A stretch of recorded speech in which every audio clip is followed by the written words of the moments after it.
परमवीर चक्र विजेता captain Gurbachan Singh Salaria. Captain Gurbachan Singh Salaria यांचा जन्म 29 नोव्हेंबर 1935 रोजी शकरगड, पूर्वीच्या संयुक्त पंजाबमधले जामवाल गावात झाला आणि त्यानंतर त्यांचे कुटुंब पंजाबमधील गुरदासपूर जिल्ह्यातील जंगल गावात स्थलांतरित झाले. श्री मुंशीराम आणि श्रीमती धनदेवी यांचे ते पुत्र. ते 1946 मध्ये बंगलोरच्या प्रसिद्ध king George royal Indian military college म्हणजे आत्ताचे राष्ट्रीय मिलिटरी स्कूल इथे सामील झाले. नंतर ते king George royal military college Jalandhar इथे गेले. कॅप्टन गुरबचन यांनी खडकवासला येथील राष्ट्रीय संरक्षण अकादमीच्या म्हणजे NDAच्या 9व्या तुकडीत आणि त्यानंतर भारतीय लष्करी अकादमीत सामील झाले.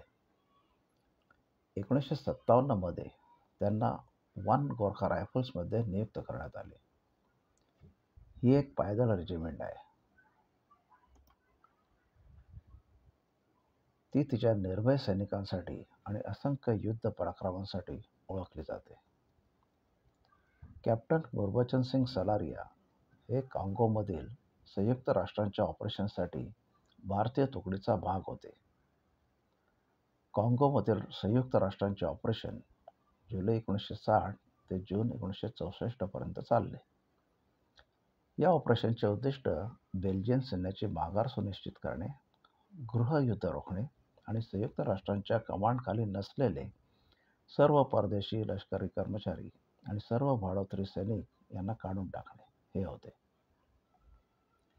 मार्च 1961 मध्ये भारताने या ऑपरेशनसाठी 99 इन्फंट्री ब्रिगेड पाठवलं आणि कॅप्टन गुरबचन सिंग सलारिया यांचे युनिट म्हणजे 3x1 गोरखा रायफल्स त्या ब्रिगेडचा भाग होतं. काँगो ऑपरेशन्स 5 डिसेंबर 1961.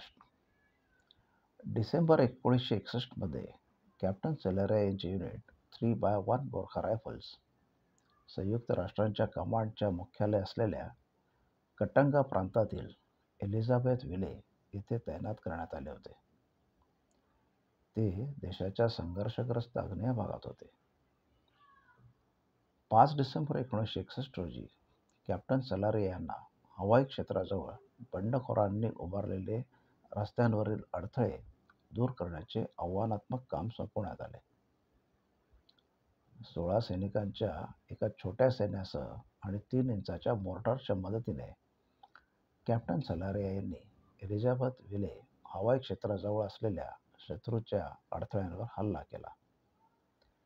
तथापि कॅप्टन सलारिया आणि त्यांच्या पलटणीला स्वयंचलित शस्त्रे आणि चिलखती वाहकांनी सज्ज असलेल्या मोठ्या संख्येने बंडखोरांकडून तीव्र विरोध झाला. बंडखोर दलात 90 सशस्त्र सैनिक आणि 2 चिलखती वाहक होते. संख्यात्मकदृष्ट्या शत्रू श्रेष्ठ होता, परंतु कॅप्टन सलारिया यांनी त्यांच्यावर हल्ला करण्याचा निर्णय घेतला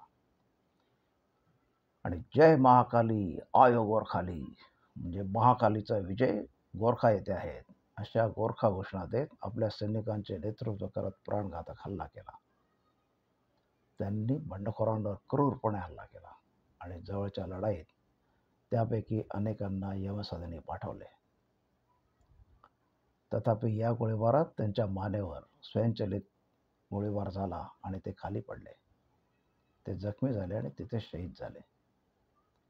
कॅप्टन सलारिया आणि त्यांच्या साथीदारांच्या सततच्या हल्ल्यामुळे संपूर्ण बंडखोर सैन्य लवकरच विखुरले.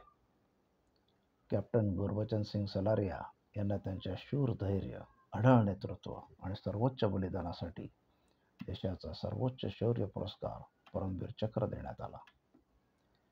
संयुक्त राष्ट्रांच्या ऑपरेशनमध्ये सैनिकांना देण्यात येणाऱ्या या प्रतिष्ठित पुरस्काराचे ते पहिले आणि एकमेव प्राप्तकर्ता ठरले. अशा या भारत मातेच्या सुपुत्राला शतशः नमन. धन्यवाद.